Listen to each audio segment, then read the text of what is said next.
Today, we're really excited to launch our first ever panel regarding studying aviation and aerospace in college with Tina Cheng and Christian Jones. Athena is a sophomore from San Jose studying mechanical engineering at Stanford. She's also an Air Force ROTC cadet and hopes to be a fighter pilot and test pilot after she commissions. In the past, she has interned with a variety of federal organizations like Lawrence Livermore National Laboratory, AFWERX, and the Naval Postgraduate School. In her free time, Athena loves to fly, to play ice hockey, lacrosse, and ski. Christine is finishing up her last year at Wichita State University studying aerospace engineering with a minor in mathematics and business. She's currently working as a contractor with the Spaceship Company, a subsidiary of Virgin Galactic, in the Materials and Processes Engineering Department. Upon graduation, she will go on to work as an associate engineer at the Spaceship Company. She's also a 2019 Brooke Owens Fellow, which is a prestigious program that gives women and non-binary people an opportunity to work at one of the top aerospace companies in the country and also have executive membership. Now let me welcome Elizabeth, EAA Chapter 20's Young Eagles coordinator, to give an introduction of her group. Hi, I am the EAA Chapter 20's Young Eagles coordinator based in San Carlos. And Young Eagles is a program where we give, in better times, free plane rides to kids who are interested in aviation up to the age of 17, between 8 and 17. And when you become a Young Eagle, you become a student member of EAA, which is good up until you turn 19. And that gives you access to a free ground school class for sporties, gives you access to museums all over the country. And what Chapter 20 did, in addition to the Young Eagles program, is the Young Aviators program. We have built an airplane, and we have launched this twice-a-month series. So the twice-a-month series is really geared towards building community for teens and offering resources like this panel today. And so I'm thrilled to turn it over to our panelists. Thanks for the intro, Elizabeth. Now let's dig right in with the fireside chat. Welcome, Athena and Christian. Thanks for joining us. Yeah, I'm so excited to be here. Likewise. Thank you for having me here. Christian, what motivated you to go into aerospace engineering, and what obstacles did you face on the way? Yeah, so really, aerospace engineering was not my first thing when I was little. You always have these dreams of, I want to be a firefighter, I want to be an astronaut. You have just kind of like random, it switches every day. And then finally, when I was about middle school, I realized that the trend is having an obsession with space. I absolutely love space exploration. Anything that had to do with space was really my thing. And so I had talked to a teacher and I just said, like, hey, I really like space. I don't know what to do with that. And I always kind of started very young. And so she didn't really have any recommendations for me at the time. But I just sat at my computer and just said, like, hey, Google, I really love space and I'm really good at math and science. What career can I go into? And aerospace engineering was one of the first things that came up. And so I just started gearing my, high school classes and all of those things towards aerospace engineering. And really obstacles that have came along the way. I'm a very hands-on learner, and so I'm really smart. Don't get me wrong. Like, I love school and I was really good at school, but I was always hands-on. Like, learning things by doing was my thing. And sometimes the American school system isn't set up that way. It's very like pen and paper, test and book. That's it. So it's sometimes hard a little bit. It just takes me a little longer to get things, but once I get that hands-on experience, it works out. So that's been my biggest obstacle. Yeah. Is aerospace engineering difficult? Some of the classes? Yes.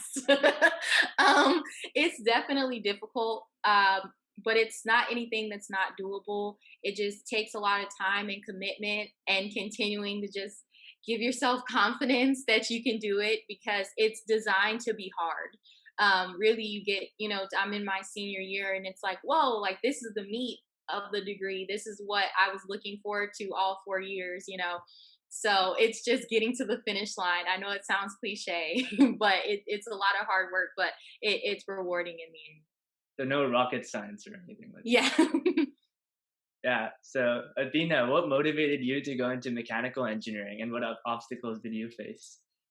Yeah, so like a bit of background about me. So I grew up in San Jose my entire life, and my dad was an engineer. And so I think from a young standpoint, I think I was always kind of motivated to go into the tech industry or have something to do with engineering. And growing up, I also was much better at math and science than English, for example. So I think I wanted to do something STEM related, and I kind of just eliminated majors. I knew I didn't want to go into medicine. I didn't really like coding at all, so that CS was out of the picture.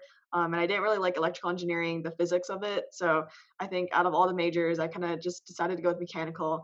And in regards with aerospace and mechanical, I think I wanted a broader major. As much as I loved aviation and space, I think mechanical just gives you more options to veer off a different track if you needed to. And so that's kind of why I chose mechanical specifically. I also took this CAD design class in high school, and I think that prompted me to kind of consider mechanical engineering a little bit more. I didn't really know what mechanical engineering was until then, and I really liked CADing and kind of designing things. So that was kind of what led me into this major. I would say biggest obstacles. I think Christine mentioned this earlier, but for I think most of your undergraduate career, you don't really do any actual hands-on engineering. And so right now, as a sophomore, I'm kind of stuck doing all the mediocre physics theory classes, math. Like I really don't enjoy that. And I think as you grow older, as junior and senior, you get to start working on actual projects. But I think for freshmen and sophomores, you don't really get to do anything remotely that interesting. And so um, I think that's been my biggest obstacle. I'm just like waiting until I can finally build something in my classes. So it's okay if we don't pay attention as underclassmen in college. um, probably No, correct that is them. not what that means. Okay. Yeah. Um, so, Christine, what steps should a high school student take towards a career in aerospace engineering?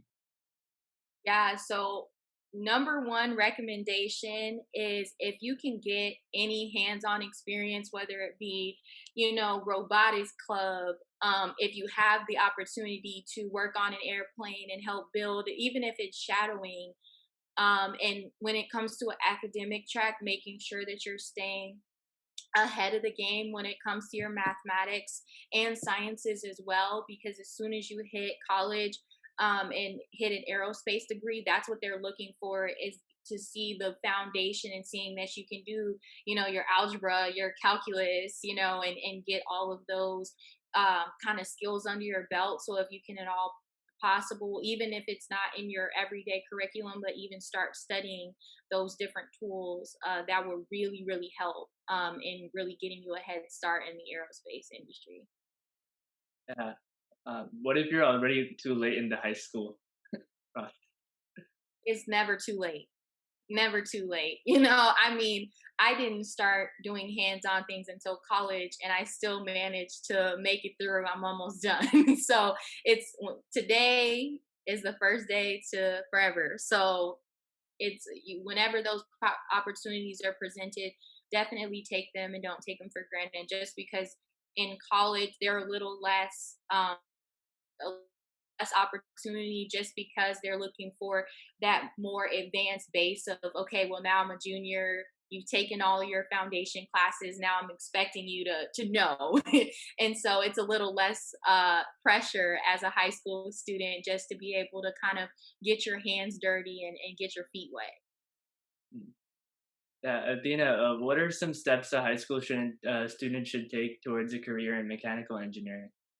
Yeah, I totally agree with Christine's sentiments about getting as much experience as you can in high school. I think a lot of people say you have a lot of time in college to figure out what you want to do, but I find that it's hard to not really know what you're doing and kind of go into college like that. It's definitely very helpful to have a goal or a guide set in mind. So if you can go into college, kind of having a direction to go in, that's super helpful.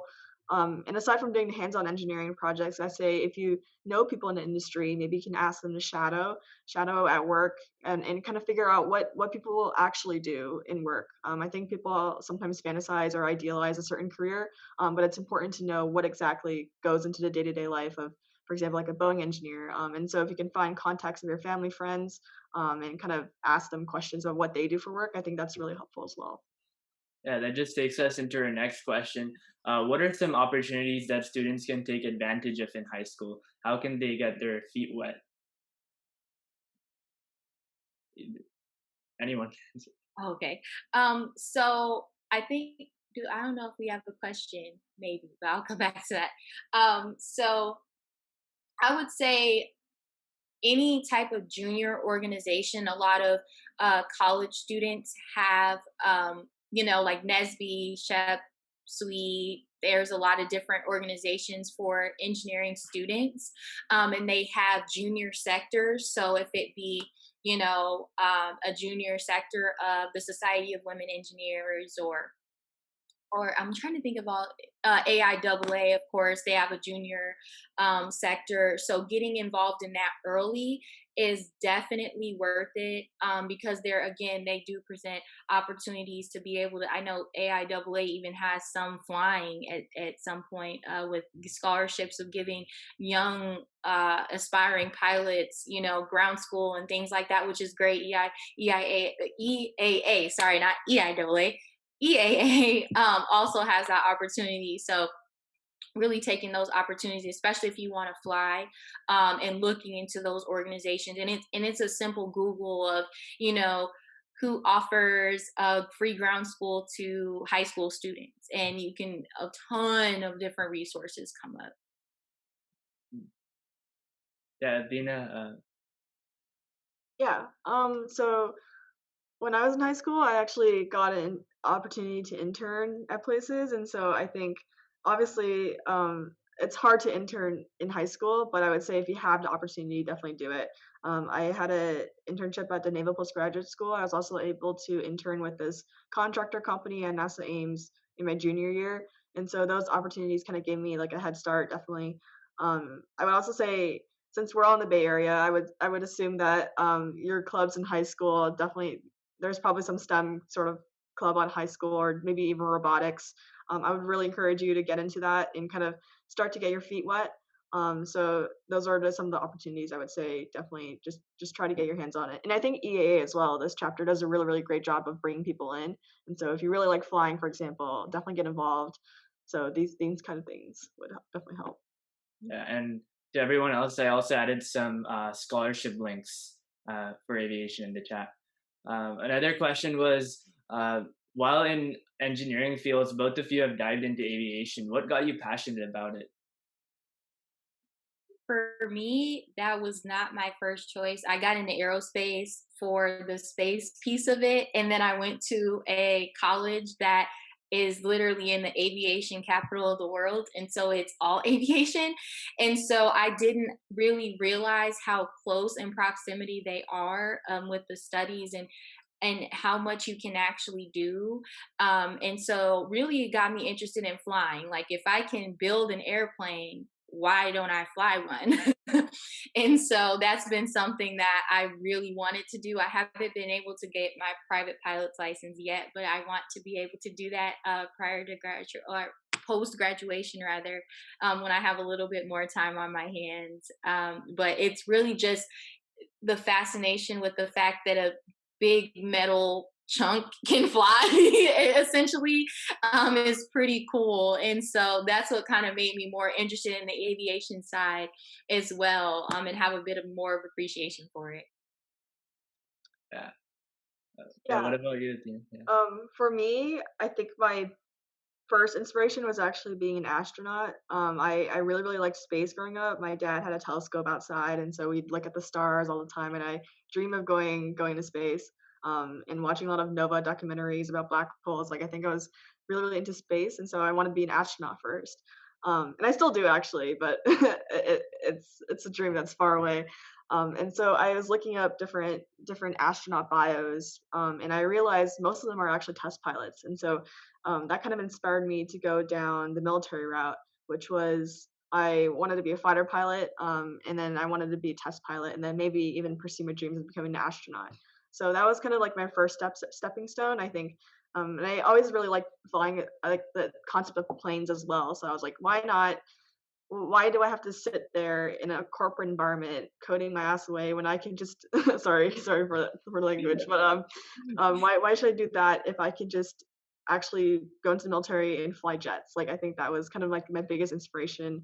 And so in starting in high school, I did a lot of research on the military environment, and that's how I got my internship at the Naval Postgraduate School. Decided that I really, really liked the military, and that's kind of how I ended up in ROTC. And so right now my goal is to actually be a pilot in the military, and we'll see from there. So through aviation, we can just escape this world and just Yes, yes. Because I personally think as cool as engineering is, um I feel like it's not as cool as flying. Like I think when you're flying something, you really take control of the plane, and you're not just one of a few. I mean, you're not just one of many, but you're one of a few. And so that kind of puts it in a different perspective. Yeah, so Christine, you're a Brooke Owens Fellow. Could you talk about how a high school student can apply to scholarships and how specifically the Brooke Owens Fellowship has impacted you? Yes, so the Brooke Owens Fellowship is actually for college students, but I can say that scholarship wise, we don't have right now a high school sector. It's just because we have so high demand of college students that are wanting to be a part of the program. But we continue to aspire to have some type of scholarship or foundation to help high school students as well, because it's about streamlining and getting students continuing to stay in the aerospace sector. But the Brooke Owens Fellowship made a huge difference in my life, because I didn't, like I said, I was very hands on. I didn't feel like I got that hands on experience, and things didn't really click as much for me. And so I was just looking for that opportunity to be able to really get out into the industry, the aerospace, as well as have a space where it's a very male dominated field in the aerospace industry. Sorry, fellas. But it was nice to be able to have a group of young women that are all space geeks, that are all aviation geeks, that can kind of connect with each other. And so it built a network, which is super important. Even, scholarships are super important, and funding school is very important, and also networking is a really, really important skill, and it's gonna follow you for the rest of your life. And the earlier that you can have practice with connecting with people, and networking is simply that, is just connecting and communicating and staying in communication with people that you can continue to grow from, can continue to learn from, and you never know, where that connection will take you. So that was really a big part of the Brooke Owens Fellowship, was that huge network that I gained. Yeah. And Athena, you received the Air Force ROTC scholarship. Could you talk about how a high school student can apply to scholarships and how specifically it has impacted you? Yeah, for sure. Before I want to say anything, I think Christine is very humble, but the Brooke Owens Fellowship is actually a huge deal, and it's very prestigious. So just wanted to give her congrats for that. If you're in college, you should definitely apply for it. But for me, I knew I wanted to go into the military, specifically the Air Force, and so when I was looking at scholarships, ROTC was a great opportunity that came up because in return for paying for almost all your school, you get to commission as an officer, and you spend 4 years. Your time commitment is at least 4 years after graduating. And so for me, that was killing two birds with one stone. One, I got to have all my tuition paid for, and second, I could still pursue my dreams of being a fighter pilot. So that was like a great opportunity for me. And I learned through about ROTC when I was at the Navy internship. That was when I first learned about it. And so in my senior year of high school, I started applying for the Army, the Navy, and the Air Force. And then I ended up getting scholarships to all three. And so now I'm in ROTC. But I would say if you're looking for scholarships in high school, um, I think the internet is just a great resource for everything. So just start looking at everything, and start looking at what other people do as well. I think some students from my high school got scholarships as well. And so I would like look up what their scholarships were, and kind of see what they were into, and kind of guide my directions in searching that way. Are there any good websites? Oh, wait, Oh, I'm continue. sorry. I just wanted to add one comment that I Yeah. forgot. College fairs are super important, like going to college fairs. I know with COVID, it may not be in a lot of face to face interaction, but if I'm sure that a lot of organizations are doing virtual career and college fairs. So even you're never too young to just go and start looking. And so that's super important for looking for scholarships, because I actually got a scholarship from Wichita State by going to a college fair and seeing, kind of looking at my resume, my transcripts, and saying, hey, you qualify for all of these different, not internships, scholarships rather. And so that's super important of going to college fairs as well to find scholarship opportunities. Yeah, so what are some websites that you can find internships opportunities on? Internships or scholarships? Internships or scholarships, yeah. Um, Any ones that you recommend for high school students? honestly, I think I just randomly looked up high school internships online. I kind of just looked it up that way. There was really no like set website that had everything. I think sometimes high school counselors have a good resources as well, so you can reach out to them and kind of ask what kind of opportunities there are. And I think a lot of it is also word of mouth. Like you see what other students are doing, and then you also kind of research that way. So not sure about a specific website that has everything, but I'm sure if you look up high school scholarship or high school internships, you can definitely find things. I would also say working in a lab is a pretty cool opportunity. If you have the confidence to reach out to professors at a university, I would encourage that to do that, and just be like, hey, I'm a high school student, but I love to intern at your lab this summer and do it for free. That's I think professors will usually take that as a good, really, really good sign and really good initiative, and so they'll probably take you under your wing. So that's another tip I'd have. Yeah, so that just transitions into the fact that both of you have had a plethora of hands-on experience in research and internships. And Christine, you have performed research for NASA's Jumpstart undergraduate research program, interned at Mojave Air and Spaceport Airbus, and now the spaceship company. Could you talk about how to get such internships, some of the work you've done there, and how they've honed your skills and broadened your experience?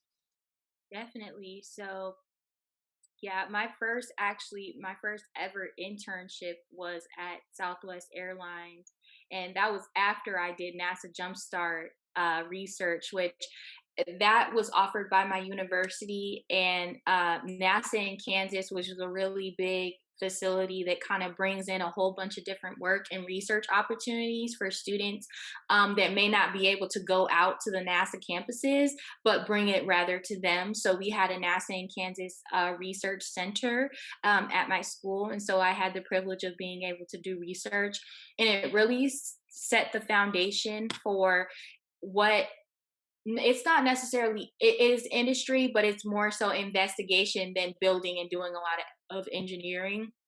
It was more so keeping you thinking critically about what it is that you're seeing and what you're expecting. So that really helped me kind of set the foundation for what to look for, and it was more so a tool of just thinking critically. But when I worked for Southwest Airlines, I was in the structures engineering department, which worked on repairs. So if any of you have flown, Southwest before, or any airline rather, there's some times where it's delayed and you're like, oh my gosh, like, why is this taking so long? Why can't we just board? And that's what I worked with was, okay, hold on, there's an issue. The pilot's calling, something's not working, how do we fix it, kind of thing. And so we would be on call trying to figure out if it was okay to fly, if it was structurally safe for all our customers. And so it really got me honing in on those skills of, number one, I care about customers and care about people. Like I would never want anyone to be hurt from flying, especially with Southwest, because it's my favorite airline of all time. I'm a little biased, but it really helped with that. And then I was at Mojave Air and Spaceport, where I worked with the static launch site. So it was essentially rocket propellers and rocket propulsion rather, and just seeing those run, and doing a little bit of the calculation for chemical. We want to make sure, of course, our surroundings are safe. And I don't know if any of you all have been to the Mojave Desert, but there are people there. So it's important to make sure that no one's hurt by doing those hazardous operations. And then when I went to Airbus, I worked on interiors. So it kind of went full circle with Southwest Airlines, and getting to work with a manufacturer, someone who builds the plane, and designing. So I got to design a few interiors on the A320. So if you're ever in an A320, think about me. I've had a little bit of influence on that. Um, and then at the spaceship company, I worked with the materials and process engineering department, and I'm still currently working with them now. And it's really just working on composite materials. So there's your traditional metals, you have your steels, your aluminums, and then it's composite material that is stereotypically a lot lighter, but then has the strong properties as metals. So it was working with that and kind of studying the processes of how those are supposed to be manufactured. And so, yeah, that was pretty much, that was a long spiel, but it, all in all, if I could wrap it up in a pretty bow, all of those experiences gave me a broad experience of the industry, whether it be aviation, from literally seeing from a material aspect of, okay, this little piece of metal, how does that affect the bigger design, to, okay, now I'm seeing it in an airline and seeing how this material, if it builds like this is how it affects the line, things later on down the line. So it kind of gave me a holistic picture. Yeah. Do you have some insider information about when this spaceship is flying? I really wish I could tell you, but then I would lose my job. So just definitely stay up on, if you do all have social media, follow Virgin Galactic, and really any commercial space company. There's a lot of cool things going on. And it's just fun to watch. So definitely follow us if you're a YouTuber kind of thing. There's all of videos and whatnot. Yeah. So Athena, you've performed research in high school and sent it to the International Space Station, and more recently have undertook opportunities at the Lawrence Livermore National Laboratory and AFWERX. Could you talk about how to get such internships and some of the work you've done, how it's broadened your experience? Yeah, so my high school is really unique. We we were one of the only high schools in the world, and actually, I think we were the first high school in the world to send experiments to space. And so when I learned about that, I was like, I have to join this club. And so we had the International Space Station program where I was team leader, and we got to send. I think in my high school career, I sent up 4 experiments to the International Space Station. So that was really, really cool. And I think that experience in itself kind of led to more opportunities. One of the researchers I was working with on one of my projects offered me an internship at NASA, and so that was kind of like one of the doors that opened with the opportunity. And then and then in college, this past summer, I was working at Lawrence Livermore National Laboratory as a high energy density physics intern. And basically, I was working on a nuclear physics project where we were analyzing thousands of nuclear test films and extracting data, and basically building these physics simulation models to determine bomb energy yields. And so I think that was a really, really cool experience as well, just because I had never done anything remotely physics related. Um, and so working at a lab, at a nuclear lab, was a pretty interesting experience as well. And unfortunately, I can't really talk about it because it's also kind of classified. But but I can tell you that it was pretty cool. And in terms of how you get these internships, I'd say a lot of people are scared to reach out to people and kind of scared to put their foot forward. I would say whatever door opens, just go for it. Just go through the door and kind of hope for, or yeah, just be confident in what you're doing. Have a good attitude and don't be scared about having like imposter syndrome or anything. I think if you seize the day, you can make the most of it. So that's the biggest tip I have. Yeah. So in summary, both of you are doing secret rocket science, right? Yes, pretty much. So, how did you pick your college, Christine? So basically what I did was I knew that I had to pick. So that was just, I was just like, ah, man, I feel like I'm overwhelmed. There are so many different options. But I actually went to a college fair my senior year. It was the beginning of my senior year. After I had taken the ACTs, I was one of those that had to take it a couple of times. Testing is not my thing. And so I wanted to have the best ACT to go, to apply with colleges with. And so I went to a college fair and I literally just walked around and I had like so many, probably 100 brochures of different colleges. And I spread them all over my bed. And I just started looking at, okay, who has my major? Who has my backup major? Because I figured, mechanical engineering was my backup. If aerospace, there wasn't an aerospace program, I couldn't find one that, was in the location I wanted. And so I kind of went down to like 15 colleges. And then I started looking and digging more. And you kind of have to have like a list of my best recommendation is to have a list of what it is that you want out of college, whether it be location, if you want to stay closer to home or be farther away, or, if you want to, if they have your major, if, student life, like there are so many different activities that colleges offer. And so I just kind of had a list of all of those things. For me, I was like farthest away from home that I could possibly get, just because I wanted to spread my wings and get out of the cold. I'm originally from Chicago, Illinois, so I was just ready to get away from the snow. And so that kind of narrowed things down a little bit into my top 3 colleges. And then I went from there, who was offering me money. Essentially, I wanted to make sure that my education was as free as it could be. And so Wichita State ended up being the first to offer me a really good scholarship. And so I decided, go take a tour, see if you like it. They had brand new dorms, so that was a selling point for me. So that's what kind of got me down to Wichita State, and now I am almost about to graduate.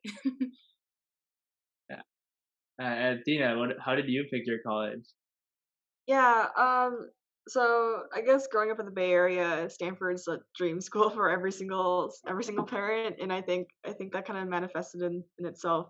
Um, like I think growing up, I always wanted to go to Stanford, and the people who usually get into Stanford are amazing people, and so I'd look up to them, admire them.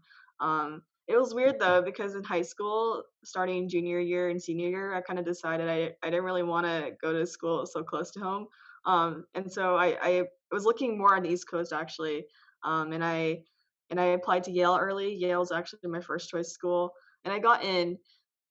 But basically, long story short, I got in a few arguments with my parents, and I kind of decided that I should probably just go to Stanford. And I realized that the amount of resources that Stanford had, the amount of opportunities that it had, you can literally major in any department, and it'll be like a top program in the world. And so in that respect, and as an engineer, Stanford definitely had a better program than East Coast schools. So um, I just decided that Stanford, like, as my original dream school, would be plenty for me, and so I decided to go there.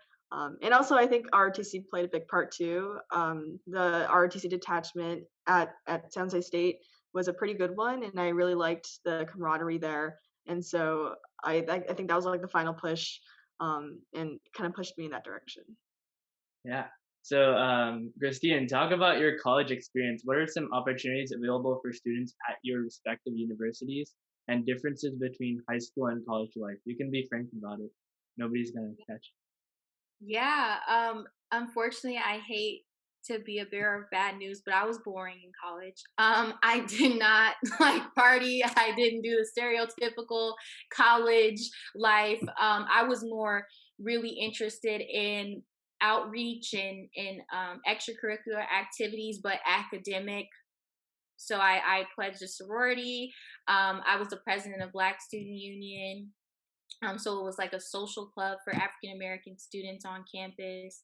And I honestly just really took advantage of all that I could take advantage of that was not engineering, because I was like, school is too much. This is a lot. I need a brain break. And so really from a engineering standpoint though, Wichita State is definitely like the little engine that could, because a lot of a lot of people see Wichita State and just kind of gloss over it, but we're one of the top ranked engineering schools in the country. In aerospace specifically, it's continuing to grow.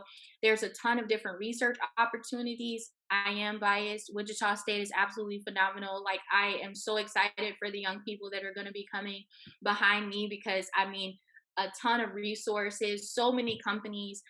We have an innovation campus, and literally companies, Airbus is there, NetApp is there, Spirit Aerosystems is there. A ton of industry companies are actually on campus and recruit students to work. So you don't even have to go off campus to get an internship. It's just, hey, I'm going to class. I have my internship next door. And so it gives a lot of opportunity for that. And it's open to freshmen, sophomores, depending on the company, of course. But a lot, of course, junior and senior, but some freshman, sophomore students are open for those companies with internships. So I can say the difference between high school and college is the discipline that you have to have is so important. Like, listen to your parents. Like, I used to think it was a joke, like, oh, when you get to college, mom's not gonna be here to tell you to do your homework. It's serious. Like, it's super important to be disciplined and learn. The earlier you can learn balance of school and your personal life, the better, because it just gets harder when you add more activities and more things, and coursework gets harder. And so that's really the biggest difference is, that balance of, how much you have to do. Yeah. So, Athena, what about you? Yeah, building on that point about discipline, like I think a lot of people glorify college and they say they have the time of their lives, but college is pretty hard, like academically. Like I've struggled a lot in the past year. I think getting adjusted to college and then also adding on academics and adding on clubs, it's a lot. It's pretty overwhelming. And so yeah, I would say the differences between high school and college for me, they're both really stressful, but in their own different ways. I think in high school I always felt this sort of pressure to compete to get into college, versus now it's like a pressure to compete to get the most prestigious internship or most prestigious job. And I think especially at Stanford, where everyone is so like high achieving, like imposter syndrome definitely hits. It's like pretty hard to kind of focus on your own goal. For example, for me, I know for sure I want to go into the military and I want to go into the Air Force, but I'm dragged in all sorts of different directions. And people are like, hey, why don't you start recruiting for finance or consulting? And I'm like, wait, this is not my original goal. I got to stay on my path. And it's really hard to kind of go in that direction when people are asking you, what are you doing next summer? Like it's kind of difficult in that sense. And so I would say that's probably the hardest part. But like Christine said, I know Stanford has great opportunities as well. Like we have a huge fall career fair, and even though we're not aerospace focused, we're definitely CS focused, and so all the big tech companies come and recruit. And so I would say there's definitely a lot of opportunities. And every single lab on campus is looking for researchers, and you can just apply and not even apply. You can just contact a researcher and do research that way. So lots of opportunities. Yeah. Um, so, what are some pioneering trends in your respective fields? Pioneering trends. So surprisingly, I get to work in the cool trendy piece, which is composite materials. So it's been around for a little while, probably 10 years or so now, if not more, but there's more studies being done that are it's more so on the space side than aviation. A lot of aviation companies feel like if it's not broke, don't fix it. So it's a little bit harder to pressure aviation companies to use more composite materials. But in the commercial space industry, it's a lot more common. And so, if you have the ability to work with composites, especially in high school, I mean, jump on the opportunity, because not a lot of people have experience with them and working on them, whether it be doing research or using them on a 3D printing and things like that. So that's super important. But I would say that's the biggest pioneering trend in the commercial space industry is composite materials. What about you? Um, I would say within the military government sector, there's a big push for bridging that gap between the government and civilian sector. For example, I was working on this project this past summer with Agility Prime, part of AFWorks, and that was a initiative that launched in April for the Air Force to start thinking about how they can commercialize advanced air mobility in electrical vertical takeoff vehicles. And so, like basically flying cars, they're looking to research into that. And so instead of just letting the civilian sector do all that work, how can the government actually pair up with Kitty Hawk, with Boeing, with Lockheed Martin, and build these vehicles for future transportation? So I think that's one of the trends that's going on. Um, yeah, I think that's the biggest thing I can think of right now. Yeah, Athena and Christina, it was great chatting with you. It was fascinating to learn about both your college experiences, and it was a really insightful fireside chat. Now, let me pass it on to Elizabeth, who wants to say a few words. Hi, I just wanted to add on a few things and ask you a few things. So, one of the things I think you've said that's been most important, and I really want to emphasize for everyone who's listening to this, is the networking side of things. And as you put it, the connecting side of things. That's a key thing that I can help you do with Chapter 20 members. If we don't know if we don't have someone within Chapter 20 to answer your question, we can help you find someone who can answer your question. So, for example, we have lots of pilots if you want to be a pilot, but say you want to do airport operations, we have connections at SFO. If you're interested in mechanics, and we just built this airplane, and actually one of our builders is now becoming an airplane mechanic, which is a huge opportunity. And so there are also alternatives to engineering majors as you move from high school. And I wanted to tag on something for our California students specifically. One of the things you need to make sure you do is complete your A to G requirements. And that means that makes you eligible to apply to a California state school or a University of California school. And you don't have to do those to graduate from high school. So really make sure you're doing that. And then San Jose State University has an aviation program, so that becomes a more affordable option within California. And also, if you're in California, you can take your first 2 years of community college completely free and build up your gen ed requirements. And if you're not exactly sure what you want to do, economically and strategically, that's a very good option in California that you should consider. And after 2 years of community college in California, you're guaranteed, and you do well, you're guaranteed to transfer to either a UC or a state school. Doesn't mean you get to pick which one it is, but it is a pathway to college, especially if you're not quite ready senior year, whatever reason it is. And so I just wanted to, make sure that everyone who's listening knows that it's accessible and there are people out there to help you. So I think one of the great things about this talk is you don't know what you don't know. And I think that everyone was blown away by the opportunities that both of you have found and then taken advantage of.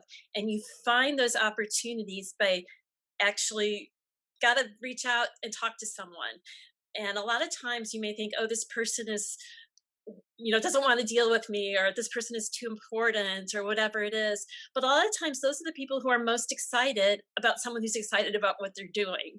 And so they're more willing to, give back or to redirect or whatever it is. So I apologize, that was a little bit long, but I also wanted to just point out that there's sort of an alternative to all of what's going on in terms of the kids. If you're not quite ready to go to a 4-year university, or you need to save up money or whatever it is, California offers a lot of pathways that will support you in doing that. But really look for opportunities and create opportunities. I know people who have gotten internships because they said, can I be an intern? And an internship, but you can always ask. The worst that happens is that someone says no. And so I think the biggest thing that every high school student can do based on this talk is talk to people in the field, create opportunities, search for opportunities, but ask people who know people who know people.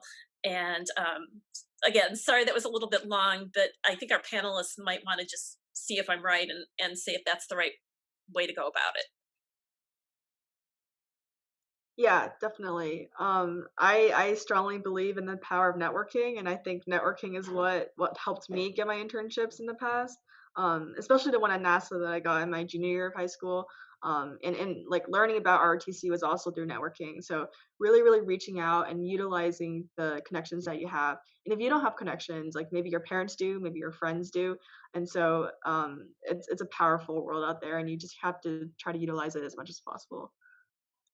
Definitely. Networking is so important. And it feels like a lot of pressure when someone's like, networking, networking. But it's literally just talking to people and connecting with people when you go to different events and saying, hey, let's stay in contact. Of course, don't give no stranger danger, but if there's emails or anything like that somewhere that's, that's safe, definitely stay in contact with people, and make sure that you're not try not to be afraid to bother people, because like Elizabeth said, it's so important. Most of the people that when they say like, hey, keep in contact with me, reach out, they mean it. It's not just to be nice, so make sure that you're keeping in contact with those folks, and not just for a short period of time, but just even checking in. I know for my mentors and people that I network with, it's just that simple check in of, I just wanted to say everything well, every now and again, because then when you need a letter of recommendation, when you need or just verbal recommendations in general, it's a lot easier for those folks to be able to help you out, as opposed to saying, hey, I met you a year ago, we only talked once, but can you write me a letter of recommendation? Because it's a little harder. And those internships and volunteer opportunities, I hate to be a Bay Area mom, but you need those for your applications. We give EAA gives scholarships, and I think that Anand put some other links in about scholarships that you can apply for. But all of them say, what have you given to the community? And so one of the things you can do is work through Young Aviators to be part of this community. Um, we help people find mentors. So be part of come to these meetings twice a week. We've had amazing speakers who have all offered to follow up with our young aviators. So, and I've had pilots in the past say, I give kids my number and then I don't hear from them. I really want to hear from them. So do follow up. Thank you for taking the time out, Athena and Christine, for an insightful fireside chat. To everyone else, thank you all for joining. At the EAA, we have a plethora of opportunities available for people of all ages to avail. A few of these include scholarships, building planes, and mentoring. Please shoot us an email at youngaviators@eaa20.org to learn more. Lastly, to keep updated with Young Aviators, follow our Instagram at YoungAviators1 and our YouTube channel at Young Aviators. We have published all our past keynotes and will be publishing this fireside chat too, so you can view them at any time. And of course, please share with anyone interested. Our next keynote will be on November 14th at 10 a.m. on Founding Infinite Flight by Laura Laban. It's going to be awesome and hope to see you there.